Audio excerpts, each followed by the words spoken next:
Hello everyone and welcome back to GodSaw's Turnbuckle, and we are here again today with some more predictions on the channel. And today the predictions are going to be for AEW's Full Gear 2025. As of right now, there is 10 matches on the card, so it is going to be probably a rather long show yet again, but that's honestly per the normal of an AEW pay-per-view. You kind of expect either they're going to have about like 8 to 10 matches. Usually each of them are gonna go a decent amount of length to go along with it, and honestly it usually ends out being a pretty good show in the end of the day for it as well. There are also 4 matches on the Tailgate Brawl, which it looks like they're not necessarily getting rid of the buy-in on YouTube. It's just that the matches don't air there now. It actually airs on, I think, either TNT or TBS. I forget which one it airs on at this point, but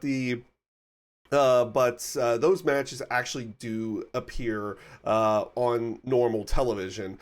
So we won't be going over those because that is going to be part of the pre-show, the buy-in, tailgate brawl, whatever you want to call that. So we will be focusing on the 10 matches that will be on the main card itself, and we're going to go ahead and get started here today. It'll be a fatal 4-way match, a fatal 4-way tag team match actually, where the winning team gets to pick the stipulation in the semifinals for the AEW Women's Tag Team Championships.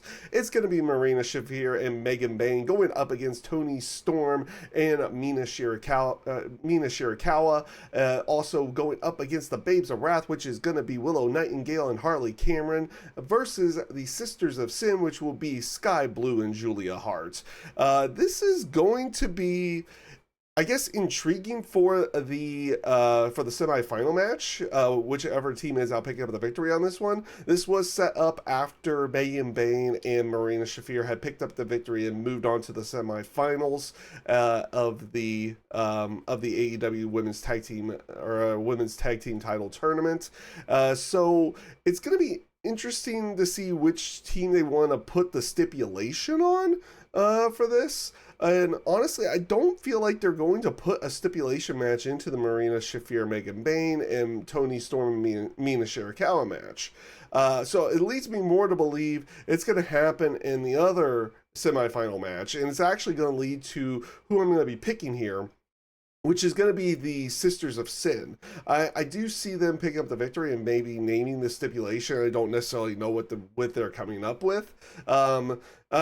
Honestly, the only ones who really came up with particular matches for potential within their promos were the Sisters of Sin with Tekla and also Toni Storm and Mina Shirakawa. So I don't necessarily know what that is, how it's going to end out playing out in the end, but I'm going to go with the Sisters of Sin to pick up the victory here, because I feel like picking either Marina Shafir and Megan Bayne or Toni Storm and Mina Shirakawa just feels it would feel like a little too easy on that one. So I feel like they're going to put the stipulation match on the other semifinal match for that, which is why I'm going to go with the Sisters of Sin. And up next, we are going to have some singles action. It is going to be Pac going up against Darby Allin. So yes, this is still continuing on with Darby Allin and the Death Riders, because they are still playing off the fact that Darby Allin said he was going to take everything away from Jon Moxley, which of course hasn't fully happened yet because he's still part of the Death Riders, or the Death Riders are still a thing even after Blood and Guts. So it seems like we're going to be getting some more matches with Darby Allin against the Death Riders. Who knows when this is actually going to end? Honestly, they should have probably brought it to a close with Blood and Guts to begin with, and then maybe something happened right afterwards between Moxley and the Death Riders. Who necessarily knows with that? But for the time being, I don't see Darby losing matches anytime soon, honestly. So I'm going to go with Darby Allin to pick up the victory in this one. He's going to go over Pac, and then he might be going up against either Daniel Garcia, Claudio Castagnoli, the other members of the Death Riders, Wheeler Yuta, everybody in that sense, before he gets to Jon Moxley one more time. I don't necessarily know. I feel like this story does need to come to an end at some point, so I'm going to go with Darby Allin in this one. And up next, it's going to be for the TNT Championship match. It is going to be Kyle Fletcher going up against Mark Briscoe. And in this case as well, if Mark Briscoe ends out losing the match, he is going to also have to join the Don Callis family along with that as well. So this has been set up over the last couple of times that Mark Briscoe's gone up against Kyle Fletcher, and Kyle Fletcher's picked up the victory over Mark Briscoe.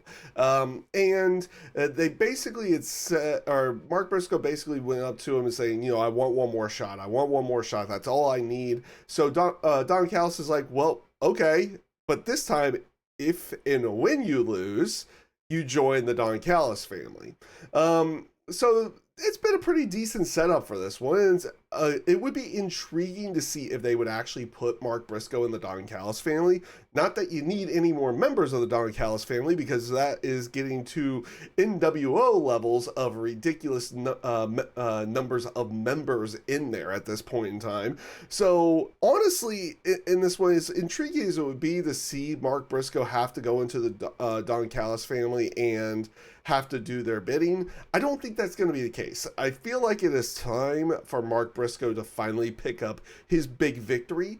I know people had probably said not too long ago that that was the time frame to do it. I think this is actually that time frame. So I'm going to pick Mark Briscoe to pick up the victory on this one and pick up that TNT Championship. And up next is going to be the Casino Gauntlet match, and this is going to be for a brand new title, the AEW National title. Yeah, this is going to be, again, another Casino Gauntlet match, which we just had some of those down at, I believe, at All In, unless they've done one on TV as well recently. But we are going to be getting another Casino Gauntlet with this one.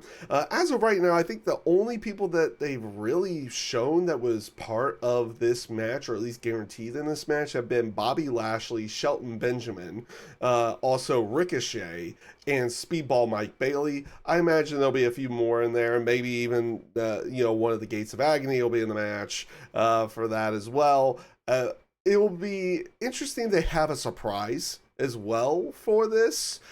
In terms of a winner for this match, I don't really think a surprise entrant will be the winner on this one. I feel like this is going to be a title that they put on Bobby Lashley for the time being, because I don't think they have plans on him being in the AEW World Championship picture anytime soon. So I'm going to go with Bobby Lashley to pick up the victory on this one, though it will be intriguing to see what the interaction between Bobby Lashley and Shelton Benjamin are going to be inside of this match, because they are both going to be going up against each other versus teaming up as they had always been as part of the Hurt Syndicate. So it'll be that'll be an interesting dynamic for it, but I am still going to go with Bobby Lashley to pick up the victory in this one. And up next, it's going to be a no-holds-barred match. It's going to be Jon Moxley going up against Kyle O'Reilly. And this has been set up, this has basically been set up over the last month, leading into originally Blood and Guts, and of course, even went further within the Blood and Guts match itself. Basically, Kyle O'Reilly has had Jon Moxley's number this entire time, forcing for the first match a disqualification to happen, the second match a double countout, and then even in the Blood and Guts match itself, Jon Moxley tapped out and surrendered to the ankle lock of Kyle O'Reilly. So this is going to continue on here for the pay-per-view match, and you're going to have basically a situation where basically they've been playing this storyline where Moxley kind of panics whenever a submission hold gets put on him, and we'll probably see more of that within this particular match itself. Honestly, for a winner in this one, I've got to go with Jon Moxley on this one, because I do feel like they have given a lot to Kyle O'Reilly in this, and I just don't feel like this whole thing with the Death Riders ends with Moxley getting beaten by Kyle O'Reilly, everything in that sense. I feel like that's still going to be something for Darby Allin. Maybe that he gets involved in this match as well, because it's no holds barred. So the whole no DQ thing is going to play into that. You'll probably see the Death Riders in there as well. But I'm still going to go with Jon Moxley in this match to pick up the victory. And up next, it is going to be a trios match and also $1 million on the line. It's going to be Kenny Omega and Jurassic Express going up against the Young Bucks and Josh Alexander. Now, this has been still playing off of the whole aspect that the Young Bucks have been, no money coming in. Things have not been going their way since they won the $500,000 and they spent it all during the last time that they had won that. They even had a match with Jurassic Express at the last pay-per-view, which they ended up losing. Now the Don Callis family is basically trying to bring them in, and Don Callis has been giving them proper entrances, everything in this sense, but you see a little bit of hesitation and reluctance from, as I hit my microphone here, from the Young Bucks, because they've also been going after Kenny Omega and everything for that as well. But you also have the whole aspect of Okada being friends with the Young Bucks as well. Even Okada being part of the reinformed when they reformed the Elite, the Okada was actually part of that as well. So, honestly, this will be an intriguing match just based upon where they're going with everything. You do feel like there's a potential of the original Elite, reforming in some way, shape, or form. And that could actually play out in this particular match as well, because even though they were given an ultimatum to try to join the Don Callis family, recently on Dynamite, there was not an actual answer. So you'll probably get an actual answer on this one.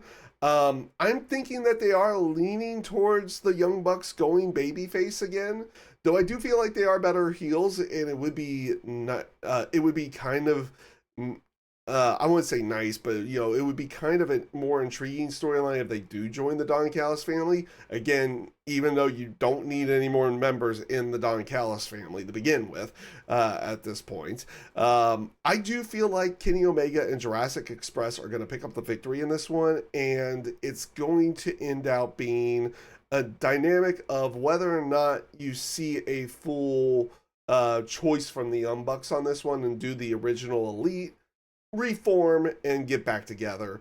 So I'm going to actually go with Kenny Omega and Jurassic Express to pick up the victory in this one, but it'll be an intriguing match, and honestly, it'll be a fun match as well.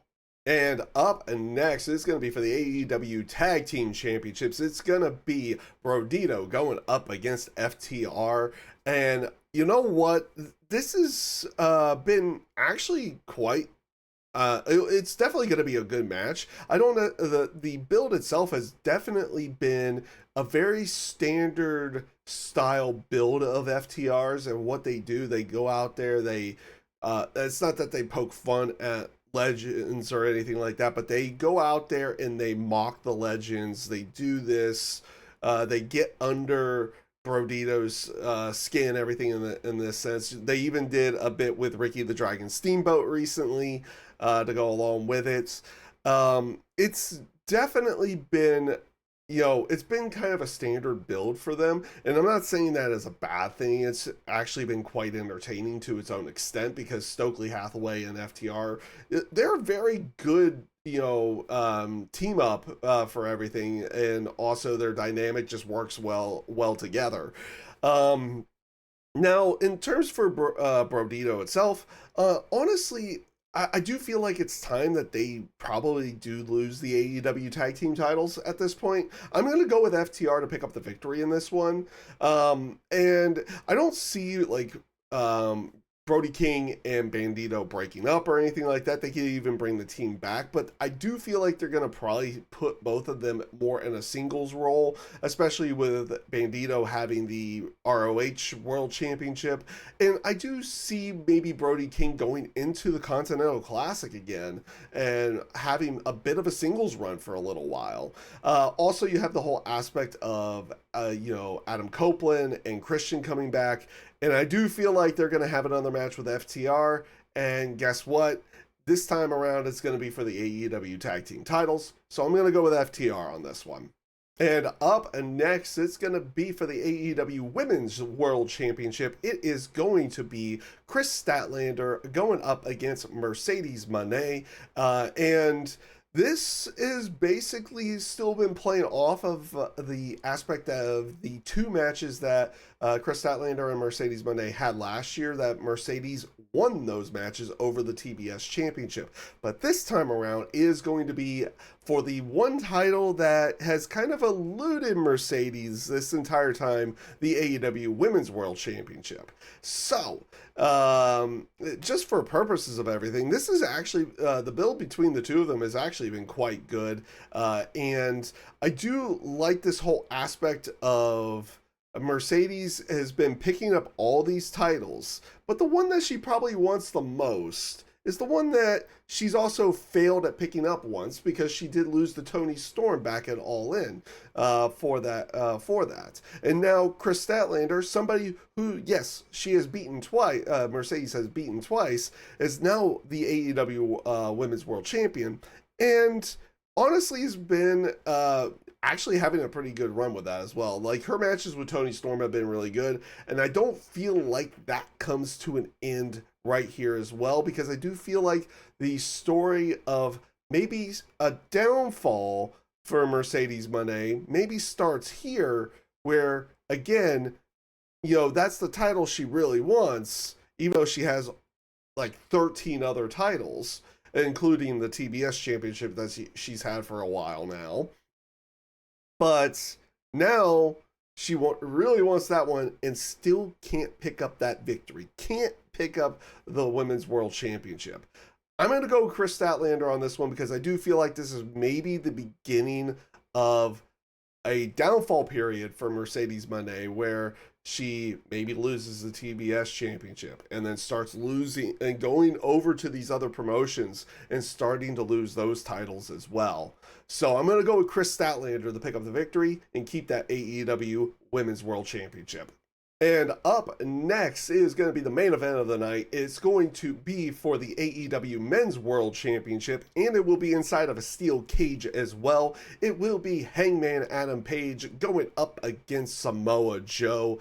And again, this has been a really good build, leading from Wrestle Dream, where, Hangman beat Samoa Joe, but the Ops completely turned on Hangman after the match and beat him down, which has led to a couple of really good matches between Powerhouse Hobbs and Shibata against Hangman Adam Page.